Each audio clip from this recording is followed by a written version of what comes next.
എല്ലാവർക്കും നമസ്കാരം. ഇന്ന് നമ്മൾ ഡിസ്കസ് ചെയ്യാൻ പോകുന്ന ടോപ്പിക് ഹൈഡ്രേറ്റിനൈറ്റിസ് സെപ്പറേറ്റീവ് എന്ന ടോപ്പിക്കിനെ പറ്റിയിട്ടാണ്. ഇതിനെപ്പറ്റി ഡീറ്റെയിൽഡ് ആയിട്ട് എക്സ്പ്ലെയിൻ ചെയ്തു തരുന്നത് കൊച്ചിയിലെ വൈദ്യസ്പർശ ആയുർവേദ ഹോസ്പിറ്റലിലെ ചീഫ് ഫിസിഷ്യനായിട്ടുള്ള രശ്മി ഡോക്ടറാണ്. നമസ്കാരം മാം. എന്താണ് ഈ ഹൈഡ്രേറ്റിനൈറ്റിസ് എന്ന് പറഞ്ഞു തരാമോ?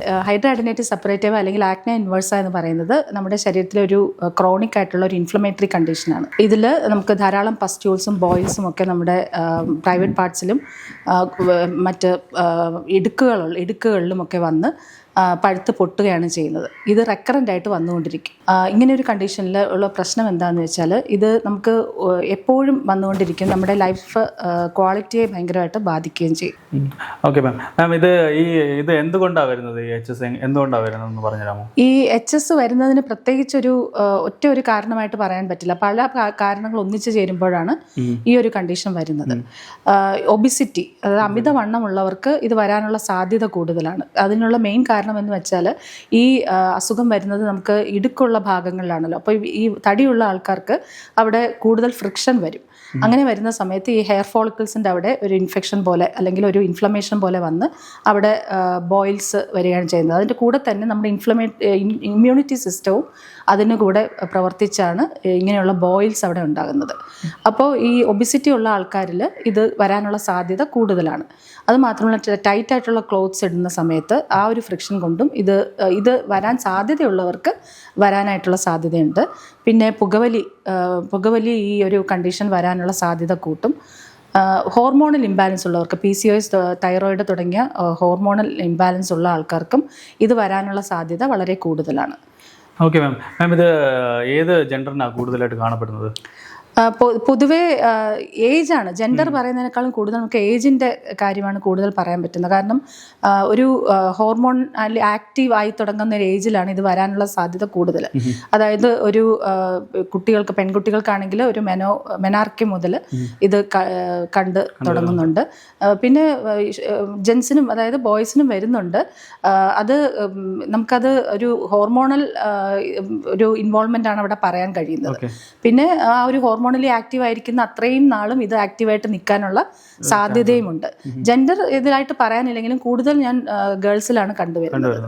മാം, ഇതിന്റെ പ്രധാനമായിട്ടുള്ള ലക്ഷണങ്ങൾ ഏതൊക്കെയുണ്ട്?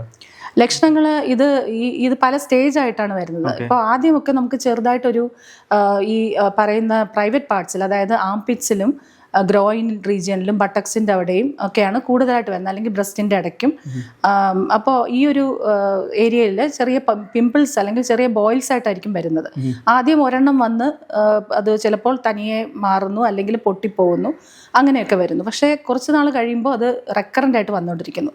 അതായത് ഒരു ബോയിൽ വന്ന് പൊട്ടി ഉടനെ തന്നെ അടുത്തത് വരുന്നു. ഇങ്ങനെ റെക്കറൻ്റ് ആയിട്ട് വന്നുകൊണ്ടിരിക്കുന്നു. പസ് ഒലിച്ചുകൊണ്ടിരിക്കുന്നു. പസ് ഒരിക്കലും നിൽക്കാതെ ഒലിച്ചുകൊണ്ടിരിക്കുന്നു. സിവിയർ ആയിട്ടുള്ള പെയിൻ ഉണ്ടാകുന്നു.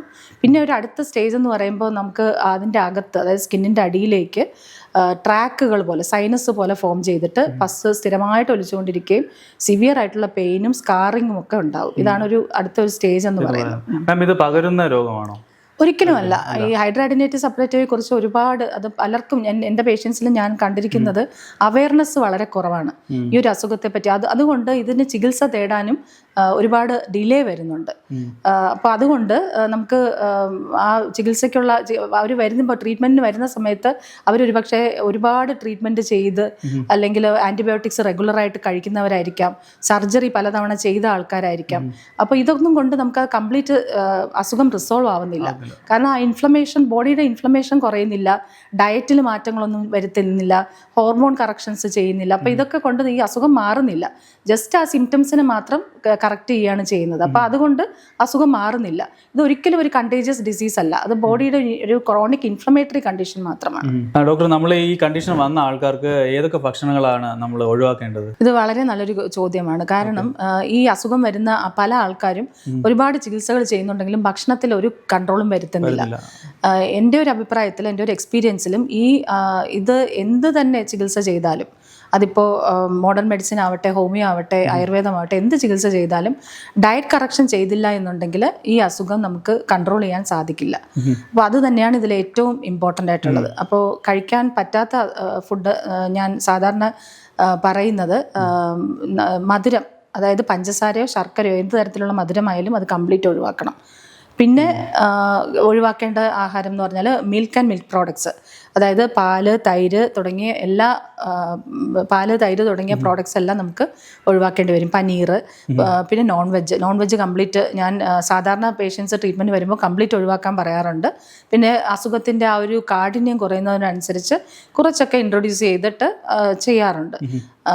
പിന്നെ പക്ഷേ പൊതുവിൽ നോൺ വെജ് കഴിക്കാതിരിക്കുന്നതാണ് നല്ലത്. ധാരാളം വെജിറ്റബിൾസ് കഴിക്കാം. വെജിറ്റബിൾസിലും കുറച്ച് റെസ്ട്രിക്ഷൻസ് വരുന്നുണ്ട്. അത് ഓരോരുത്തരുടെ കണ്ടീഷൻസ് അനുസരിച്ചും ഒക്കെ പറയാറുണ്ട്. ഫ്രൂട്ട്സിലാണെങ്കിലും സിട്രസ് ഫ്രൂട്ട്സ് ഒക്കെ റെസ്ട്രിക്റ്റ് ചെയ്യാറുണ്ട്. പിന്നെ പുറത്തുനിന്നുള്ള ആഹാരം, ഈ കോള തുടങ്ങിയ ഡ്രിങ്ക്സ് കഴിക്കൽ, പ്രിസർവേറ്റീവ്സ് ഉള്ള ആഹാരങ്ങൾ കഴിക്കുക, വറുത്ത സാധനങ്ങൾ, മൈദ, ഇതൊക്കെ ഒഴിവാക്കാൻ പറയാറുണ്ട്. പിന്നെ നമുക്ക് സാധാരണ ആൾക്കാർ പൊതുവേ ഒഴിവാക്കാത്തതായിട്ടുള്ള ഉഴുന്ന്, കടല തുടങ്ങിയ ധാന്യങ്ങളും നമുക്ക് പൾസസ് ഒഴിവാക്കേണ്ട ആവശ്യം വരാറുണ്ട്. ഓക്കെ. അപ്പം നമ്മൾ ഈ HS വന്ന ആൾക്കാരുണ്ടല്ലോ, അപ്പോൾ അവർ ഈ സ്പ്രേ ചെയ്യുക അല്ലെങ്കിൽ ഷേവ് ചെയ്യുമ്പോൾ അല്ലെങ്കിൽ കോസ്മെറ്റിക് പ്രോഡക്ട്സ് ഉപയോഗിക്കുമ്പോൾ അതിലെന്തെങ്കിലും റെസ്ട്രിക്ഷൻസ് ഒക്കെ ഉണ്ടോ?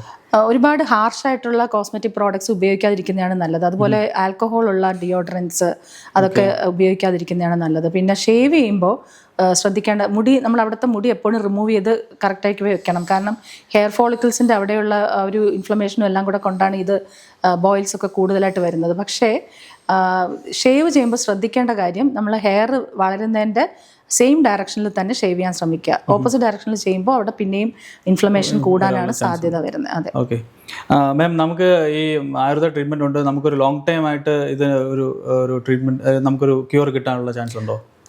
ഈ HS അല്ലെങ്കിൽ ഹൈഡ്രാഡൈനൈറ്റിസ് സപ്പറേറ്റീവെ പറ്റി എല്ലാവരും ചോദിക്കുന്ന ഒരു കാര്യമാണ്, നമുക്ക് ഇതിനൊരു കംപ്ലീറ്റ് ക്യൂർ സാധ്യമാണെന്നുള്ളത്. കംപ്ലീറ്റ് ക്യൂർ സാധ്യമാണെന്ന് ചോദിച്ചാൽ വളരെ ബുദ്ധിമുട്ടാണ്. കാരണം ഇത് ആ ഹോർമോണലി ആക്റ്റീവ് ആയിരിക്കുന്ന സമയത്ത് നമുക്ക് ആ ഒരു ട്രിഗർ ഫാക്ടേഴ്സ് വന്നു കഴിഞ്ഞാൽ ഇത് പിന്നെയും ഫ്ലെയർ അപ്പ് വരും. അപ്പം അതുകൊണ്ട് കംപ്ലീറ്റ് ക്യൂർ എന്നുള്ളത് നമുക്ക് പറയാൻ കഴിയില്ല. പക്ഷേ വളരെ നന്നായിട്ട് തന്നെ മെഡിസിൻസും ട്രീറ്റ്മെൻറ്റും പിന്നെ ഈ ഡയറ്റ് ആൻഡ് ലൈഫ് സ്റ്റൈൽ കറക്ഷൻസും വഴി നമുക്കിത് വളരെ നന്നായിട്ട് തന്നെ മാനേജ് ചെയ്ത് കൺട്രോൾ ചെയ്ത് കൊണ്ടുപോകാൻ പറ്റും. പിന്നെ ഈ നമുക്ക് ഇപ്പോൾ മെഡിസിൻസ് എല്ലാം കഴിച്ചൊരു റെമിഷനിൽ ഇരിക്കുന്ന ഒരു അവസ്ഥയിലാണെങ്കിൽ പോലും വളരെയധികം അതിനെപ്പറ്റി അവെയർ ആയിരിക്കണം. കാരണം ഇപ്പോൾ നമുക്ക് ഒരുപാട് നോൺ വെജോ അങ്ങനെയൊക്കെ കഴിക്കേണ്ട ഒരു അവസരം വന്നാൽ അതിൻ്റെ ഉടനെ തന്നെ മെഡിസിൻസ് കഴിച്ചോ അല്ലെങ്കിൽ വയറിളക്കിയോ അങ്ങനെയൊക്കെ ട്രീറ്റ്മെൻറ്റ് ചെയ്യുകയാണെങ്കിൽ അതിൻ്റെ ഒരു ഫ്ലെയർ അപ്പ് ഒഴിവാക്കാനായിട്ട് കഴിയും. പിന്നെ എപ്പോഴും ഒരു ഡിസിപ്ലിൻ തന്നെയാണ് അതിൻ്റെ ഏറ്റവും ഇമ്പോർട്ടൻ്റ് ആയിട്ടുള്ള കാര്യം. മാം, എനിക്ക് തോന്നുന്നു ഇതിൽ ഒരു ഹൈജീൻ വളരെ ഇമ്പോർട്ടൻ്റ് ആണ് തോന്നുന്നു അല്ലേ? ഹൈജീൻ ഇമ്പോർട്ടൻ്റ് ആണ്. നമുക്ക് ഈ ഒരു കാര്യത്തിൽ ഇപ്പം കുരുക്കളുണ്ടായിട്ട് പൊട്ടിക്കൊണ്ടിരിക്കുന്ന ഒരു സ്റ്റേജ് ആണെങ്കിൽ അത് എപ്പോഴും ക്ലീൻ ചെയ്ത് വെക്കുകയും ഡ്രസ്സ് ചെയ്ത് വെക്കുകയും വേണം. അതുകൂടാതെ നന്നായിട്ട് വാഷ് ചെയ്ത് ദിവസം 1-2 തവണ കുളിച്ച് അത് നന്നായിട്ട് ക്ലീൻ ചെയ്ത് വെക്കുകയും വേണം. അത് ഇമ്പോർട്ടൻ്റ് ആണ്. എന്നാൽ ഹൈജീൻ ഇല്ലാത്തത് കൊണ്ടല്ല ഈ അസുഖം വരുന്നതെന്നുള്ളതാണ് സത്യം. പലരും അങ്ങനെ വിചാരിക്കുന്നുണ്ട്, ഹൈജീൻ ഇല്ലാത്തത് കൊണ്ട് ആണ് ഈ ഒരു കണ്ടീഷൻ വരുന്നത്. അങ്ങനെയല്ല, അത് വരുന്നത് ബോഡിയുടെ ഇൻഫ്ലമേറ്ററി കണ്ടീഷൻ കൊണ്ടാണ്. പക്ഷെ വന്നു കഴിഞ്ഞാൽ നമ്മൾ ഹൈജീൻ്റെ കാര്യത്തിൽ വളരെയധികം ശ്രദ്ധിക്കണം. മാം, ഈ ഒരു അസുഖം വന്ന ആൾക്കാർക്ക് നമുക്ക് ആയുർവേദത്തിൽ എന്തൊക്കെയാ ട്രീറ്റ്മെന്റ് നമുക്ക് ചെയ്യാൻ കഴിയും? ആയുർവേദം എപ്പോഴും പേഴ്സണലൈസ്ഡ് ആണ്. നമുക്ക് ഒരേ അസുഖം 2 പേർക്കുണ്ടെങ്കിൽ ഒരേ തരത്തിലുള്ള ട്രീറ്റ്മെന്റ് അല്ല സാധാരണ ചെയ്യുന്നത്. നമ്മൾ ആളിൻ്റെ പ്രകൃതിയും അവരുടെ ബോഡി ടൈപ്പും അവരുടെ ആ ഒരു ലൈഫ് സ്റ്റൈലും എല്ലാം മനസ്സിലാക്കി അതനുസരിച്ചിട്ടുള്ള ട്രീറ്റ്മെൻ്റ് ആണ് ചെയ്യുന്നത്.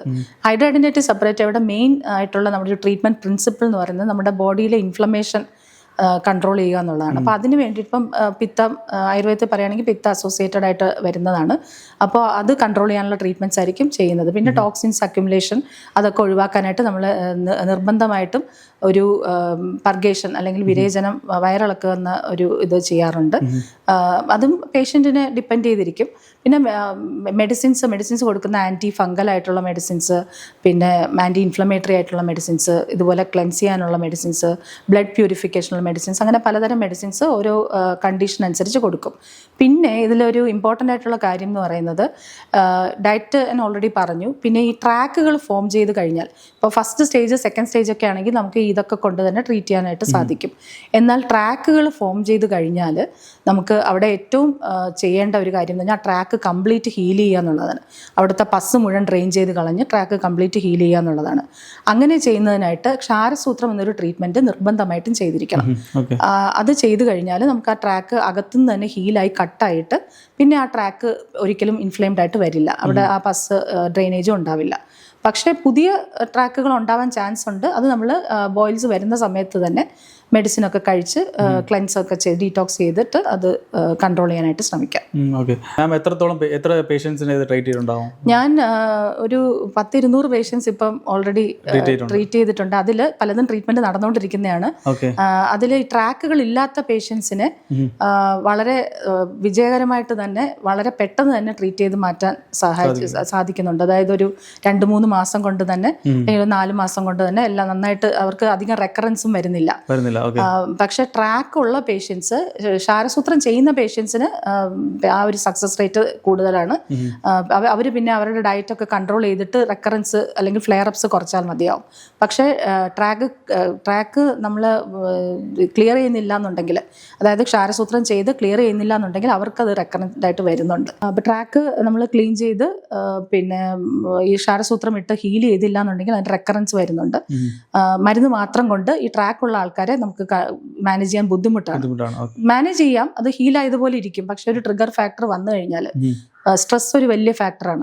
അപ്പം നമുക്ക് ജസ്റ്റ് ഒരു സ്ട്രെസ് വന്നാൽ കൂടി ചിലപ്പോൾ ഇത് ഫ്ലെയർ അപ്സ് വരാനായിട്ട് സാധ്യതയുണ്ട്. ഡോക്ടർ, നമ്മൾ ഈ HS വന്ന പേഷ്യൻസ് ഉണ്ടല്ലോ, അപ്പൊ അവർക്ക് അവരുടെ സെൽഫ് കോൺഫിഡൻസ് ഒക്കെ ഓൾമോസ്റ്റ് എനിക്ക് തോന്നുന്നു അതെ കുറവായിരിക്കും. അപ്പൊ അതിനെ എങ്ങനെ നമുക്ക് മാനേജ് ചെയ്യാൻ പറ്റും? HS-ന്റെ അതൊരു ശരിക്കും പറഞ്ഞ ഒരു സൈക്കിളാണ്. കാരണം HS-ന് ഉണ്ടാവാനുള്ള ഏറ്റവും ഒരു ഫാക്ടർ എന്ന് പറയുന്നത് സ്ട്രെസ്സാണ്. അപ്പോൾ ഈ അസുഖമുള്ളവർക്ക് സ്വാഭാവികമായിട്ടും തന്നെ സ്ട്രെസ്സ് കൂടിയിരിക്കും. കാരണം അവരുടെ ജോലിയിൽ കോൺസെൻട്രേറ്റ് ചെയ്യാനോ അല്ലെങ്കിൽ അവരുടെ സോഷ്യൽ ലൈഫും ഒക്കെ ഒരു കറക്റ്റായിട്ടായിരിക്കില്ല പോകുന്നത്. കാരണം ഇതിൻ്റെ ഈ സ്ഥിരമായിട്ടുള്ള പൊട്ടി ഒലിക്കുന്നത് കാരണം ഡ്രസ്സ് ഇടാനുള്ള ബുദ്ധിമുട്ട്, പിന്നെ അതിനൊരു സ്മെല്ലുണ്ടാവും, അപ്പോൾ ആൾക്കാരുടെ അടുത്ത് പോകാനുള്ള ബുദ്ധിമുട്ട്, അങ്ങനെയൊക്കെ ഉള്ള പ്രശ്നങ്ങളുണ്ടാവും. അവരുടെ ക്വാളിറ്റി ഓഫ് ലൈഫ് വളരെ മോശമായിരിക്കും. അപ്പോൾ അത് കാരണം സ്ട്രെസ്സ് വീണ്ടും വർദ്ധിക്കും. സ്ട്രെസ്സ് കൂടി കഴിയുമ്പോൾ പിന്നെ ഇത് കൂടും. അതൊരു സർക്കിളാണ് ശരിക്കും, ഒരു സൈക്കിൾ പോലെ അത് വരുന്നത്. അപ്പോൾ അതിന് ഏറ്റവും ഇമ്പോർട്ടൻ്റ് ആയിട്ടുള്ളത് നമുക്കൊരു ആ പേഷ്യൻറ്റിനെ കൗൺസിൽ ചെയ്യേണ്ട അത്യാവശ്യമാണ്. പേഷ്യൻ്റ് മാത്രമല്ല, ഫാമിലി മെമ്പേഴ്സിനെ. കാരണം ഇപ്പോൾ പലയിടത്തും എൻ്റെ പേഷ്യൻസിൽ തന്നെ പലരെയും ഞാൻ കണ്ടിട്ടുണ്ട്, അവരുടെ ഫാമിലി ലൈഫ് വളരെ പ്രശ്നമായിട്ടുള്ള കേസുകളുണ്ട്. അപ്പോൾ അത് നമുക്ക് അവരെ സ്പൗസസിനെയൊക്കെ കറക്റ്റായിട്ട് കൗൺസിൽ ചെയ്യേണ്ട ആവശ്യമുണ്ട്. കാരണം പലരും വിചാരിക്കുന്നത് ഇതൊരു മാറാ രോഗമാണ് അല്ലെങ്കിൽ ഇത് പകരും, അങ്ങനെയൊക്കെ ഉള്ള ഒരു തെറ്റിദ്ധാരണ ആൾക്കാർക്കുണ്ട്. അപ്പോൾ അത് മാറ്റണം. ഫാമിലി സപ്പോർട്ട് വളരെ അത്യാവശ്യമാണ്. കാരണം ഇതെന്ന് പറഞ്ഞാൽ വളരെ ക്രോണിക്കായിട്ട് നിൽക്കുന്ന ഒരു കണ്ടീഷൻ ആയതുകൊണ്ട് ക്ലീൻ ചെയ്യാനാണെങ്കിലും നമുക്ക് ഡ്രസ്സ് ഇടാനാണെങ്കിലും ഉള്ള ബുദ്ധിമുട്ടും അങ്ങനെയുള്ള കുറേ പ്രശ്നങ്ങളുള്ളതുകൊണ്ട് ഫാമിലി മെമ്പേഴ്സിനെ ഇതിനെപ്പറ്റി പറഞ്ഞ് മനസ്സിലാക്കേണ്ട അത്യാവശ്യമാണ്.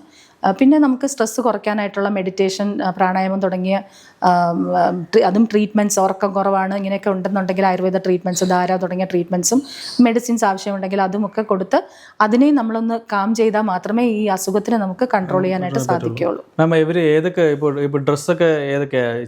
ഡ്രസ്സ് ഇടുന്നതെന്ന് വെച്ചാൽ ടൈറ്റ് ആയിട്ടുള്ള ഡ്രസ്സുകൾ ഇട്ട് കഴിഞ്ഞാൽ വലിയ പ്രശ്നമാണ്. കാരണം ഇത് ഫ്രിക്ഷൻ പിന്നെയും കൂടിയിട്ട് ഇത് കൂടാനുള്ള ബുദ്ധിമുട്ട്. പൊട്ടി ഒലിച്ചുകൊണ്ടിരിക്കുകയാണെങ്കിൽ ഒരു തരത്തിലുള്ള ഡ്രസ്സ് ഇടാനും ഭയങ്കര ബുദ്ധിമുട്ടായിരിക്കും. ഡ്രസ്സ് ചെയ്ത് നല്ല പെയിനാണ്, തട്ടിക്കഴിഞ്ഞാൽ പെയിനാണ്. പിന്നെ ഇത് ഫുൾ ടൈം പസ് ഒലിച്ചുകൊണ്ടിരിക്കുകയാണല്ലോ. അപ്പോൾ നമുക്കത് ഭയങ്കര ഡ്രസ്സിൽ പറ്റി പിടിച്ചിട്ട് ആകെ ബുദ്ധിമുട്ടാണ്. അപ്പോൾ ഭയങ്കര സ്മെല്ലുമാണ് ഇതിന്. ഇത് ശരിക്കും പറഞ്ഞാൽ ഒരു ഇൻഫെക്റ്റീവ് ഡിസീസ് അല്ല, ഇൻഫ്ലമേറ്ററി ആണ്. പക്ഷേ സെക്കൻഡറി ആയിട്ട് ഇൻഫെക്ഷൻ ഉണ്ടാകാം, ബാക്ടീരിയൽ ഇൻഫെക്ഷൻ ഒക്കെ ഉണ്ടാകും. പക്ഷേ ഇൻഫെക്ഷൻ ഒന്നും ഇല്ലെങ്കിൽ കൂടി ഇത് വളരെ ഇതിന്റെ സ്മെല്ല് ഭയങ്കര ഒരു സ്ട്രോങ് ആയിട്ടുള്ള ഒരു സ്മെല്ലാണ്. അപ്പൊ അതുകൊണ്ട് എല്ലാം സോഷ്യൽ ലൈഫിനെയൊക്കെ അത് ഭയങ്കരമായിട്ട് അഫക്റ്റ് ചെയ്യും. മാം, നമുക്ക് ഈ HS വരാതിരിക്കാൻ വേണ്ടിയിട്ട് എന്തെങ്കിലും ടിപ്സ് എന്തെങ്കിലും പറഞ്ഞുതരാമോ? HS വരാതിരിക്കാൻ ടിപ്സ് എന്ന് പറയാൻ പറ്റില്ല. കാരണം ഇത് വരാൻ ഇപ്പം ഞാൻ കുറേ റീസൺസ് പറഞ്ഞു വരാനുള്ള. ജനറ്റിക് റീസൺസ് ഉണ്ടെങ്കിൽ വരാൻ കേട്ടോ, അതൊരു റീസൺ അത് പറഞ്ഞില്ല. പിന്നെ നമുക്ക് ഒബിസിറ്റി ഇതൊക്കെ പറഞ്ഞു. പക്ഷേ ഒബിസിറ്റി ഒന്നും ഇല്ലാത്ത, ഒബീസ് അല്ലാത്ത ആൾക്കാർക്കും ഇത് വരുന്നുണ്ട്, അല്ലെങ്കിൽ ഹോർമോൺ പ്രശ്നങ്ങൾ ഇല്ലാത്ത ആൾക്കാർക്കും ഇത് വരുന്നുണ്ട്. അപ്പം അതുകൊണ്ട് ഒരു കൃത്യമായിട്ട് ഒരു പ്രിവെൻറ്റീവ് മെഷർ ഇതിന് പറയാനില്ല.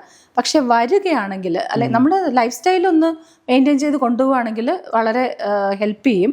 പിന്നെ വന്നു കഴിഞ്ഞാൽ നമ്മൾ വളരെ ശ്രദ്ധിച്ച് നമ്മുടെ ഡയറ്റും ലൈഫ് സ്റ്റൈലും മുന്നോട്ട് കൊണ്ടുപോവുകയാണെങ്കിൽ ഉറപ്പായിട്ടും ആ രീതിയിൽ തന്നെ നമുക്കിത് കൺട്രോൾ ചെയ്യാനായിട്ട് സാധിക്കും. അതെ, ഓക്കെ, താങ്ക് യു മാം.